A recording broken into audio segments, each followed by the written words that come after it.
আজকের এই ভিডিওতে থাকা গল্প এবং কিছু কথা হয়তো আপনার জীবনে পরিবর্তন এনে দিবে। হয়তো আপনি আপনার জীবনে সুখে থাকার রাস্তা খুঁজে পাবেন। এক জেলে নদীতে মাছ ধরার জন্য জাল ফেলল। প্রথমবার জালে কোনো মাছ উঠল না। দ্বিতীয়বার জাল ফেলার পর লাল ও সবুজ রঙের দুটি মাছ উঠল। জেলে তৃতীয়বার জাল ফেলল।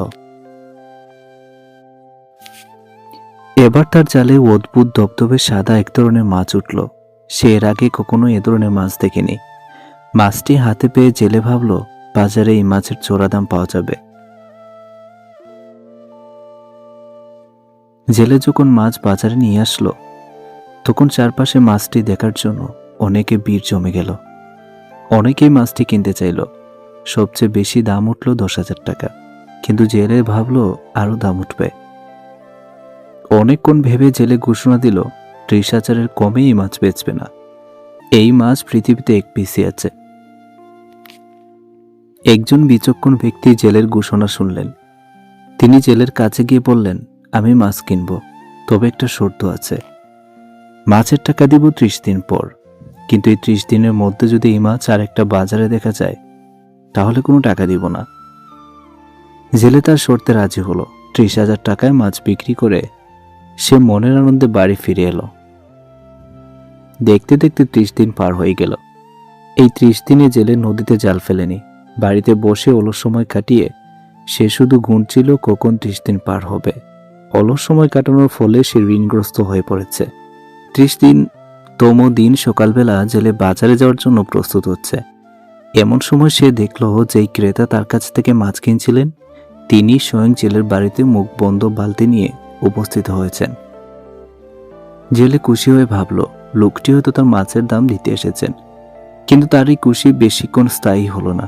যখন সে দেখল বালতির ভিতরে 10 থেকে 12টা অদ্ভুত ধরনের মাছ আছে। আসলে ওই অদ্ভুত মাছগুলো হলো এক জাতের হাইব্রিড বিদেশি মাছ। কিছুদিন আগে এই জাতের উদ্ভব হয়েছে। জেলের আগে কখনো এ ধরনের মাছ না দেখার কারণে এটিকে মূল্যবান মনে করেছিল। জেলে একটা মাছ বিক্রি করেই মাত্র অতিরিক্ত লাভের চিন্তা করেছিল। আমরাও যখন জীবনে সাফল্য অর্জনের চেষ্টা করি, তখন ক্ষেত্রবিশেষে ওই জেলের মতোই আচরণ করি। যেসব বিষয়ে আমাদের জ্ঞান অভিজ্ঞতা নেই, সেসব বিষয়কে আমরা সাফল্য লাভের উপায় হিসেবে গণ্য করি। মনে মনে ভাবি, অমুক লোক যেহেতু ওইটা করে এত বড় হয়েছে, আমি ওইটা করলে বড় হব। অথচ ওই কাজ সম্পর্কে আমার কোনো অভিজ্ঞতা ধারণা নেই। আমরা ভুলে যাই যে নিজের অর্জিত জ্ঞান অভিজ্ঞতার ভিতরেই প্রত্যেকের সাফল্যের বীজ লুকিয়ে থাকে। প্রয়োজন শুধু সেই জ্ঞান অভিজ্ঞতাকে ঠিকমতো কাজে লাগানো। মনে মনে শুধু বিশ্বাস রাখতে হবে, যে বিষয়ে আমার জ্ঞান আছে, সেই বিষয়ে চেষ্টা করলে আমি অবশ্যই সফল হব ইনশাল্লাহ। 10 বছর আগে ক্লাসের সবচেয়ে সুন্দরী নজরকাড়া মেয়েটাও এখন 2 সন্তানের মা, কিন্তু সেই রূপ আর নেই। সব পরীক্ষায় নকল করে পাশ করা ছেলেটিও এখন বিসিএস ক্যাডার। ক্লাসের পড়াশোনায় সবচেয়ে বেশি সময় ব্যয় করা ছেলেটিও এখন বেকার ঘুরছে। 8 বছর আগে ক্লাসের সবচেয়ে অহংকার নিয়ে চলাফেরা করে ছেলেটাও এখন ঋণের বোঝা নিয়ে কোনো মতে বেঁচে আছে। 10 বছর আগে ক্লাসের লাস্টে বসা প্রতিনিয়ত খারাপ রেজাল্ট করা ছেলেটাও এখন ডাক্তারি পড়া শেষ করে ফেলেছে। 6 থেকে 7 বছর ধরে বারবার বয়ফ্রেন্ড চেঞ্জ করা ফর্সা সুন্দরী মেয়েটাও এখন পাত্রপক্ষের কাছে বারবার রিজেক্ট হচ্ছে। 5 বছর আগে সবচেয়ে সেরা জুটিটা এখন একজন আরেকজনের ব্লক লিস্টে। 7 থেকে 8 বছর ধরে নিজের ইচ্ছা মতো একের পর এক প্রেম করা মেয়েটিও এখন নিজের অনিচ্ছায় অপছন্দের মানুষের সাথে সংসার করছে। 10 বছর আগে আড্ডা জমানো ছেলেটাকে বন্ধু সার্কেল থেকে সরিয়ে দেওয়া মানুষটা এখনো বন্ধুত্বহীনতায় ভুগছে। কখনকার কপালে কি ঘটে তা আগে থেকে জানা সম্ভব নয়। অর্থবিত্ত রূপ গুণের কারণে সাময়িক কিছুদিনের জন্য আপনি আমি হয়তো সময়কে নিজের মতো করে চালাতে পারবো, কিন্তু সময় সবসময় আমার আপনার ইচ্ছা মতো চলবে এমন আশা করাটা ভুল। সময় সময়ের মতো করে সুরটা নিয়ে নেয়। আপনার স্ত্রীর বিয়ের আগেও পরে এই বিষয়গুলো যদি তার মধ্যে থাকে, বুঝে নেবেন যে আপনার স্ত্রী বিয়ের আগে খারাপ সম্পর্কে লিপ্ত থাকার সম্ভাবনা বেশি ছিল। 1.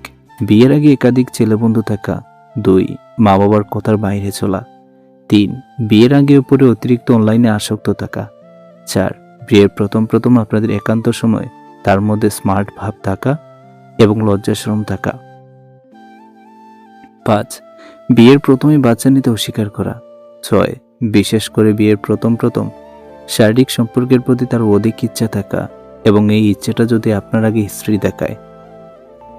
বিয়ের প্রথম প্রথম ইচ্ছেটা সবার মধ্যে বেশি দেখা স্বাভাবিক, কিন্তু একজন ভালো স্ত্রী কখনোই তার স্বামীর আগে স্ত্রী আগ্রহ দেখাবে না যদি তার এই বিষয়ে বিয়ের আগে অভিজ্ঞতা না থাকে, কারণ লজ্জা নারীর ভূষণ। আপনি একদিন কারো না কারো প্রচণ্ড প্রিয় একটা মানুষ হবেন। আপনার সাথে কথা না বললে তার অস্থির লাগা শুরু হবে, অফলাইনে থাকলে তার চিন্তা হবে। আপনার সাথে কথা বললেই তার মন ভালো হয়ে যাবে। হ্যাঁ, এত প্রিয় হবেন। অপেক্ষা করুন, দিন আপনারও আসবে, প্রিয় মানুষ আপনারও হবে। পাশে বসে মন খুলে কথা বলার জন্য যদি মানুষটাকে সামনেই না পাওয়া যায়, তখন অভিযোগটাই বেড়ে যায়। চলো ভেঙে দিই সবারই, আজ আছে কাল নাও থাকতে পারে। যারা প্রথম অবহেলা পায় দেখবেন তারাই বেশি সফল হয়, কারণ মানুষের প্রত্যেকটা অবহেলা তাকে নতুন কিছু করার অনুপ্রেরণা যোগায়। নিজের সমস্যাগুলোর কথা মানুষকে নয়, উপরওয়ালার কাছে বলুন, তিনি গোপনে শুনে গোপনে তার সমাধান করে দিবেন। যারা অল্পতেই কেঁদে ফেলে তারা মানুষ হিসেবে খুব নরম মনের হয়, আর সত্যি কি জানেন, তারা জীবনে বেশি কষ্টও পায়। বড় মাছটা নিতে চাইলে বড় পাতিল জোগাড় করো, বড় পাখিটা পুষতে চাইলেও ভালো কাঁচা তৈরি করো। কাঁচা না তৈরি করে পাখি আনলে সে পাখি উড়ে গেলে পাখির দোষ দিও না। যারা বেশি চিন্তা করেন তাদের সবচেয়ে বড় রোগ হলো সুখী না হওয়া। চিন্তা মানুষকে এমন বানিয়ে দেয়, না দেয় ভালো থাকতে, না দেয় ভুলে থাকতে। জীবনে ভালো থাকতে পিছু টান সব পিছনে ফেলে হাঁটা দিতে হয়। যত বেশি পিছু টান তত বেশি জীবন তিক্ত। তোমার সম্পর্কে তোমার অবর্তমানে তারা তোমাকে যা কিছু বলে তা জানলে তুমি হয়তো অনেক মানুষের সাথেই উঠা বসা হাসা বাদ দিয়ে দিতে। জীবনের গল্প ভূমিকাহীন, প্রতিটা লাইন হয়তো পড়তে যতটা সময় মনে হয় বোঝা ততটাই কঠিন। এত অহংকার কিসের আমাদের? জীবনের প্রথম গোসল করেছি অন্যজনের হাতে, শেষ গোসলটাও হবে অন্যজনেরই হাতে। মানুষের মস্তিষ্কের একটা মজার বিষয় হলো অপ্রয়োজনীয় তথ্যগুলো সে খুব যত্ন করে রাখে, কিন্তু প্রয়োজনীয় তথ্যগুলো মুছে ফেলে। রাত বাড়লেই অন্ধকারে যে মানুষটা হারিয়ে যায়, সেই মানুষটাই বেতা লুকিয়ে দিনের আলোতে লোক হাসায়। মানুষ বদলায় হঠাৎ, হয়তো ধীরে, মানুষ বদলায় স্বভাবে নয়তো অভাবে। বিশ্বাস থাকলে ভালোবাসা টিকে, আর অধিকার থাকলে সম্পর্ক টিকে। আমরা যাকে চোখ বন্ধ করে বিশ্বাস করি তারা আমাদের চোখে আঙ্গুল দিয়ে বুঝিয়ে দেয় যে যাকে তাকে চোখ বন্ধ করে বিশ্বাস করতে নেই। আমি ঘৃণা করি তাদেরকে যারা নিজের ভালোর জন্য অন্যের মুখের হাসি কেড়ে নিতে দ্বিতীয়বারও চিন্তা করে না। যে মানুষটি অল্পতে অনেক বেশি খুশি হয়, সে কিন্তু অল্প আঙ্গেতে অনেক বেশি কষ্ট পায়। আনন্দ পাবার ক্ষমতা যার যত বেশি, কষ্ট পাবার ক্ষমতাও তার তত বেশি। এমন লোককে আঘাত করো যে তোমাকেও পাল্টা আঘাত করতে পারে, কিন্তু এমন লোককে আঘাত করো না যে চোখের ফানি পেলে উপরওয়ালার কাছে নালিশ দিবে। একজন এডভোকেট ট্রেনের এসি কেবিনে একাকী যাচ্ছিলেন। কিছুক্ষণ পরে এক সুন্দরী আসলেন এবং অপর পাশের সিটে বসে পড়লেন, আর তা দেখে পুরুষ যাত্রী মহা খুশি। দীর্ঘযাত্রা এরকম একজন সঙ্গী পেতে কার না ভালো লাগে?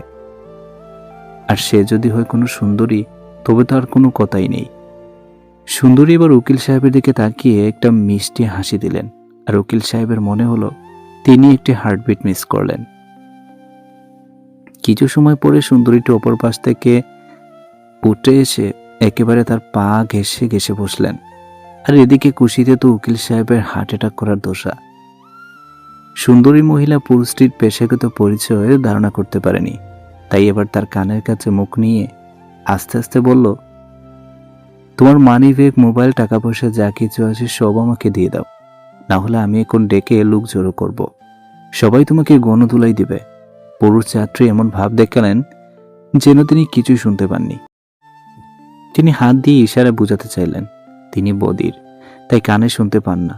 যদি কিছু বলতে চান তবে তাই এই কাগজে লিখে দিন। এই কথা ইশারার মাধ্যমে বুঝালেন। অতঃপর পকেট থেকে তিনি এক টুকরো কাগজ বের করে দিলেন। সুন্দরী এবার কাগজের উপর আগের কথাগুলো লিখলেন। উকিল সাহেব এবার কাগজটা নিয়ে পকেটে রেখে দিলেন এবং হাসতে হাসতে বললেন, এবার তুমি না, আমি চিৎকার দিয়ে পুলিশ ডাকবো। এই গল্পের শিক্ষণীয় বিষয় হলো, লিখিত প্রমাণ হাতে রাখা খুবই জরুরি। আমি প্রতিশোধ নেওয়া পছন্দ করি না, আমি শুধু কথা বলা বন্ধ করে দেই। সময় আমাকে একটাই শিক্ষা দিয়েছে, পরিচয় সবার সাথে দেখা যায় কিন্তু সম্পর্ক না। সংসারে বোঝা টানা মানুষটা একদিন নিজেই সংসারে বোঝা হয়ে যায়। পৃথিবীর নিয়মটা বুঝি এমনই, খুবই নির্মম, খুবই কষ্টের। টাকা দিয়ে আপনি সব কিনতে পারবেন, কিন্তু মানসিক সুখ নয়। ভদ্র ব্যবহার করা উচিত, তবে বেশি ভদ্র হওয়া ঠিক না, কারণ ভদ্রতার ভাষা আবার সবাই বোঝে না। অপমান জিনিসটা পলিথিনের মতো, মাটির নিচে চাপা পড়ে যায় ঠিকই, কিন্তু পচে যায় না। প্রিয় মানুষের থেকে অবহেলিত হওয়ার চাইতে দূরে সরে গিয়ে কষ্ট পাওয়া অনেক ভালো। ভালো বই আর ভালো মানুষ তাড়াতাড়ি বোঝা যায় না, সেটাকে পড়তে হয়, তবেই ভালো করে বোঝা যায়। প্রতিটা মেয়েকে শুনতে হয় যে তার বাবা বিয়েতে কে কে দিল। কেউ বুঝে না যে মেয়েটাই তো তার বাবার। পৃথিবীতে সবচাইতে দামি দুটি জিনিস হলো বিশ্বাস, অপেক্ষা। বিশ্বাস যা সবাই রাখতে পারে না, আর অপেক্ষা যা সবাই করতে পারে না।